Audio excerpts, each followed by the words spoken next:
Hey, what's up, guys? Getting ready to go on a little family vacation here, but before we did, I wanted to kind of put together a little throwdown video on a bit of a hot topic here. Water supply versus getting a line on the fire versus getting in for the search and for the victims.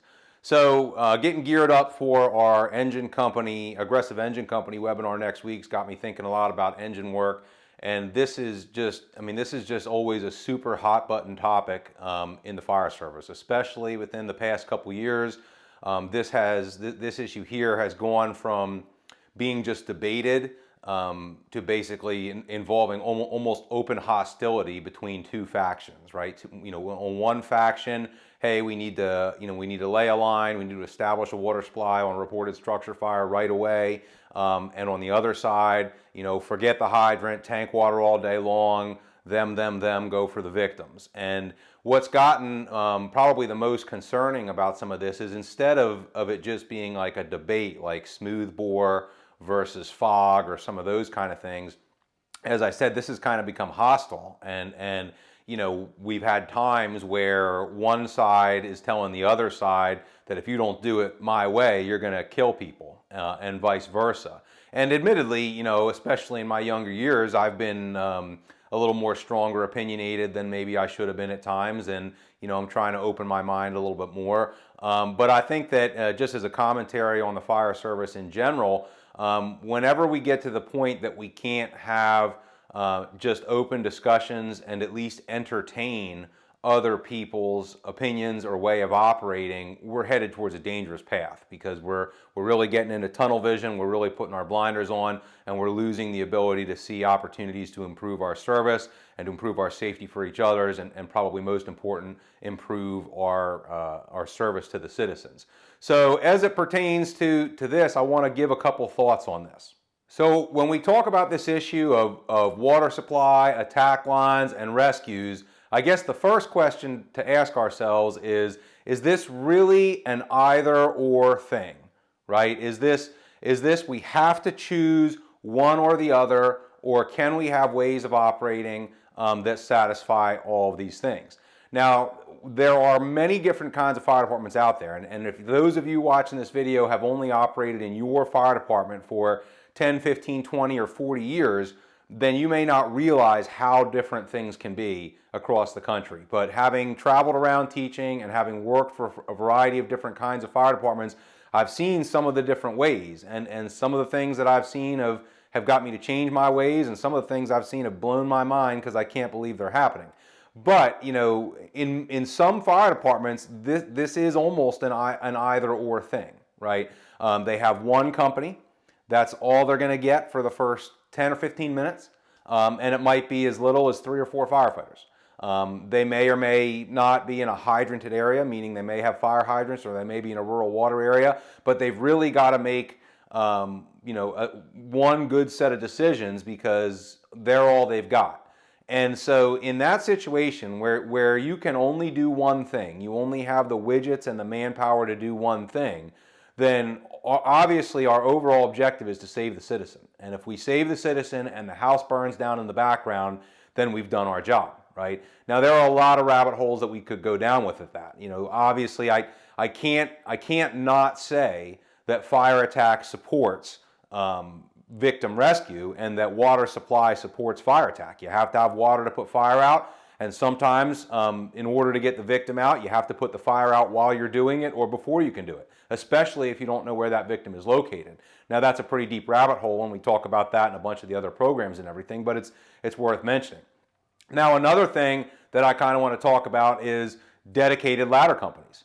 This is something that I suppose I have taken for granted sometimes because pretty much everywhere that I have operated throughout my time in the fire service has operated in an area where we have a dedicated ladder company, meaning that that ladder company does not have any fire attack or water responsibility. We have 1 to 3 of them coming on the first alarm.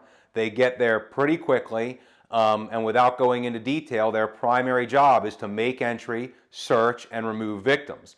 So that is obviously a luxury because I can pretty much count on there being that dedicated search team right away, which allows my engine companies to focus on the fire attack, which does include water supply. So realizing there are a lot of fire departments out there that either don't have they don't have dedicated ladder companies. Like I said, they're resource short to begin with, or they might be operating combination fire apparatus. They might be doing truck work off of an engine company, or they might be running Quint style apparatus that can operate as an engine or a truck. And so in that case there, you might have an engine company that needs to be doing the search, or you might have a truck company that needs to be doing the fire attack because they're operating in that mixed mode, dual function style apparatus environment, right? So the other thing that kind of comes up for consideration is just phrasing, just wording. What does it mean to establish a water supply versus what does it mean to initiate a water supply? When I talk about initiating a water supply, or sometimes if I word slip and I say establishing a water supply, what I'm really talking about is the first in engine company stopping at the fire hydrant, using one firefighter to drop the supply line on the side of the road. They're not leaving any firefighters, they're not leaving any excess equipment, and the whole evolution should take around 10 to 15 seconds. And really all they're doing is initiating that water supply for somebody else to either charge the hydrant or pump the hydrant later on. And that could be a cop, an off-duty firefighter, the ambulance, the next-in company, or whatever. But basically the way we look at that is as a 15-second investment to ensure that we don't get the engine company dead-ended at the end of the street and not have the ability to quickly or easily get them a supply line or a water supply, and also make sure we're not blocking out the ladder company. Again, a lot to that and everything, but I think sometimes we have confusion when we talk about this, because in my head, what I'm talking about is a 15-second investment to lay a supply line, maybe even less sometimes. What some people hear when you talk about establishing a water supply is they think, man, we're going to stop the engine company at this hydrant, we're going to have 3 to 4 firefighters involved, they're going to have to practically flow test the fire hydrant and leave all these widgets, and it's like a number of minutes involved in establishing a water supply. That is not at all what I'm advocating or talking about, right? So just a couple of thoughts on that. The other thing that comes up pretty quickly is we've gotten this idea that surfaced that, oh, why only need a little bit of water? I only need 250 gallons to 1,000 gallons of water, and you're not much of a firefighter if you can't put out a fire with that kind of water. Well, a lot of things on that. Number one, the last part of that is pretty presumptuous. To say that you're not much of a fire department or much of a firefighter if you can't put out a fire with 250 to 1,000 gallons of water is really making a lot of assumptions about what kind of fire you just pulled up on. There's been some videos on the internet, even recently, of some firefighters pulling up on very well-involved fires in large buildings with multiple people trapped. And trying to knock that out on 250 to 1,000 gallons of water just isn't going to happen, right? There's also been a bad rumor about the studies and this and that. I've said this in some social media posts lately and everything, but I was on the technical panel for the Underwriter Laboratory study on the fire attack and victim survivability and for the water mapping. And part of that, that study is one of the things that involved this outcome, or this idea that, hey, the average fire takes, something like 250 to 300 gallons to extinguish. And I was in the rooms when we talked about these findings, and we did these studies, and we had these discussions, and the consensus and the intention of all that was never to imply that we don't need water supplies, that we can go with smaller tanks, or that we don't need to quickly establish water supplies. That was never the intent, because all that was performed in a laboratory setting. The other irony I think involved in this is when you talk about people saying, oh, we only need a little bit of water, try go talking to some people that operate in a rural water environment. Right? We go to these rural water environments and they're sending tankers or tanker engines or tenders, as some of y'all might call them. We're setting up these drop tanks or relays or whatever. These tankers are 1,500 to 2,000 gallons or more, right? If we are not worried about having much water, why are these guys so worried about having thousands and thousands of gallons of it? To say that you're putting out good fires with a little bit of water, I got to call a little bit of a flag on that, right?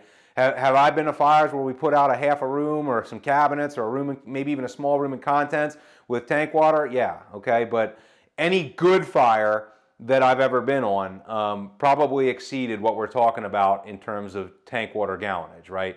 So I just don't think you really want to play that hand. I don't think you really want to bet, you know, and use bravado and your firefighting ability and reputation to say, hey, I got this with tank water, before you even know exactly what kind of fire you're going to pull up on.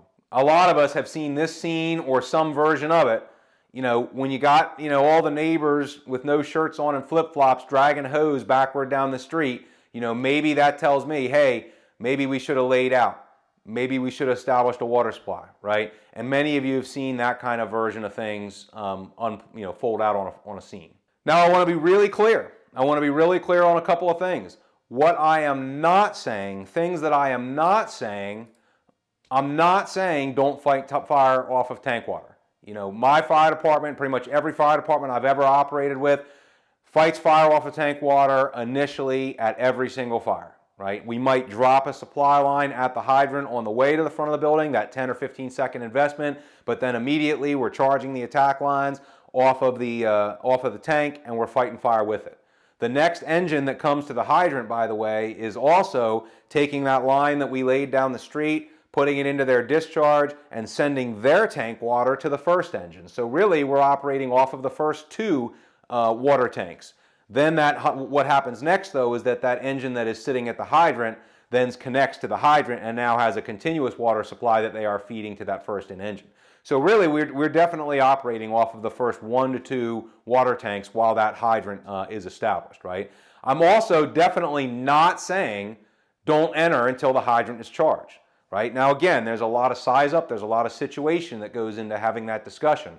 But apples to apples in general, you know, I am an advocate of making that initial attack and that initial push very quickly and early off of the hydrant, right? The other thing that I'm not an advocate of, and you've probably seen this in some of the videos I've posted, is I am not saying that we're going to take a lot of time and people and waste it on the fire hydrant, right? I am not an advocate of taking, you know, 1/3 to 1/4 of your manpower and leaving at the fire hydrant with a bag of widgets, and now you've lost that asset in terms of advancing the attack line. I know some fire departments operate that way.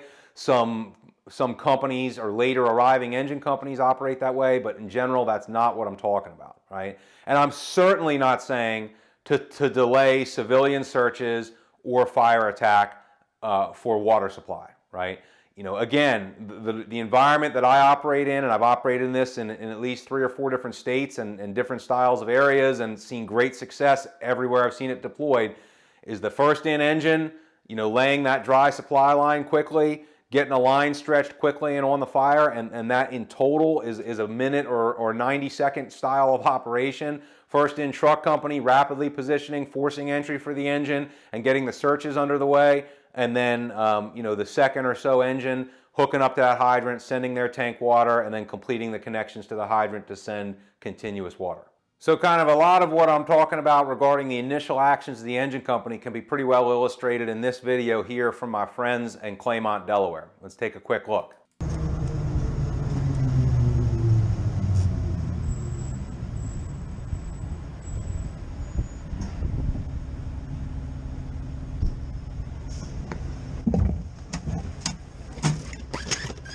Go!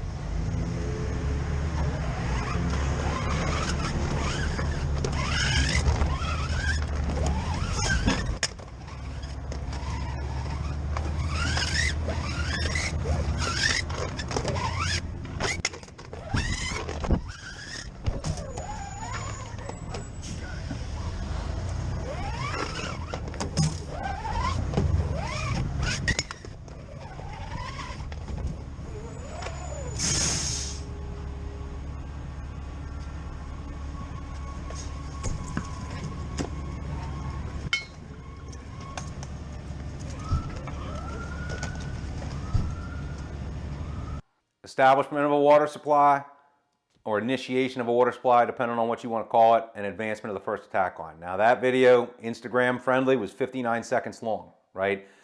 There was some people out there, there was some rhetoric out there that, oh, this establishing a water supply stuff is ridiculous. It's gonna, you know, take over a minute. That entire video is a minute long, and that includes before we stopped at the hydrant, dropping the line at the hydrant, and advancing the attack line. You can't possibly shave a minute off of a 59-second video unless we're going to go into hyperspace and be in a vacuum or something, right? You know, if you have a system, if you have practices that are burdened down with all kinds of widgets and excess time and excess people, yeah, it's going to get ridiculous real quick. But if you streamline it, it's going to get real fast, right? So a couple of thoughts there. Now, you know, kind of wrapping up kind of what I wanted to talk about today, some things that I am saying, right? Some things that I am saying is that you can't put out fire without water, right? If we run out of water, wherever we're getting that water from, we're going to lose the firefight.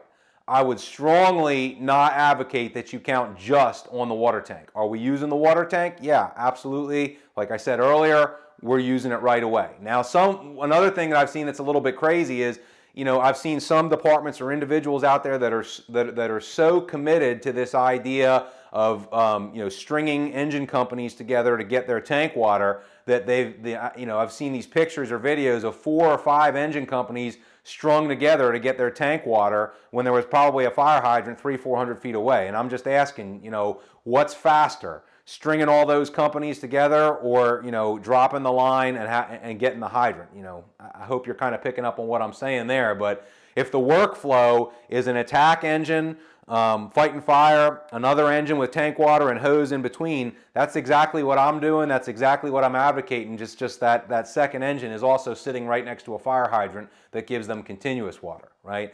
Another thing that's important, at least in the area that I operate in, is to not block up the front of the engine. Right? If we were to stack up 4, 5, 6 engine companies, whatever, even 2 or 3 sitting in front of the engine, it's almost guaranteed, or sitting in front of the house, it's almost guaranteed that we're not going to get the truck in position. And I think in a lot of areas, that's something that we got to consider, right? But a couple final things I want to say is, you know, get out of your echo chamber. Listen to other people, right? And again, not to get all sophisticated about it, but don't just hear what people are saying. Try to listen to what people are saying, right? It's very easy to listen to my message or listen to somebody else's message, think that we're two warring factions at ends. You know, I have talked personally and know personally many of the other people that talk about, you know, the other ways of doing things and advocate for more tank water kind of based attacks. And the more that we talk, the more I understand our operations are similar. You know, maybe they're not dealing with dedicated ladder companies. Maybe they're dealing with an area where hydrants are more difficult to get to or are more sparse, right? But the point is that if you get out there and you listen to what people are saying and you really understand their intent, then there's a good opportunity to find ways to challenge or improve your operations. And that's what we should all be doing, is challenging the way that we think, the way we operate, and looking for a better way to do things, right? But as it pertains to water supply, you know, the last thing I'll leave you with is whatever you're doing, have a plan, right? Whatever you're doing, have a plan, because I'll guarantee you one thing, right? And that's, if you run out of water, you're getting pulled out of the building. There's not an incident commander out there that I know of that is going to watch the tanks, the lights on the tank flash, or is going to listen to the engine spin up when it starts to cavitate, you know, and let people stay in the building. If we run out of water, whether we're getting that water from rural water supply, fire hydrants, or daisy chaining water tanks together, if you run out of water, you're going to get pulled out of the building, right? And if there are victims still in there, there are going to be victims in there when you get pulled out of the building, right? Running out of water on the fire ground is often very tied to firefighter injuries, close calls, or line of duty deaths, and it's certainly tied to losing the building, right? I don't think I've ever been to a fire where we ran out of water and things ever recovered or ever got better after that. So whatever you're doing, make sure you don't run out of water. So just a couple of random thoughts on a very hot button topic. Hopefully I've given you a couple things for the kitchen table, your next day in the firehouse. Tried to hit a lot of things here. Did not get to cover most of them 100%. So hopefully it's more of conversation starter than the conversation. But if you like what you heard here today, then make sure you check out our aggressive firefighting engine company program. We're doing it live here in just a week or so on November 20th. And if you're watching this after that, you'll be able to watch the recording by going to our website, combatreadyfire.com. And if you've got any questions, if you've got anything you'd like to hear us talk about more of on videos like this, then be sure to reach out, send us an email, and we'll be happy to share what we know. So thanks for watching. Stay combat ready. See you next time.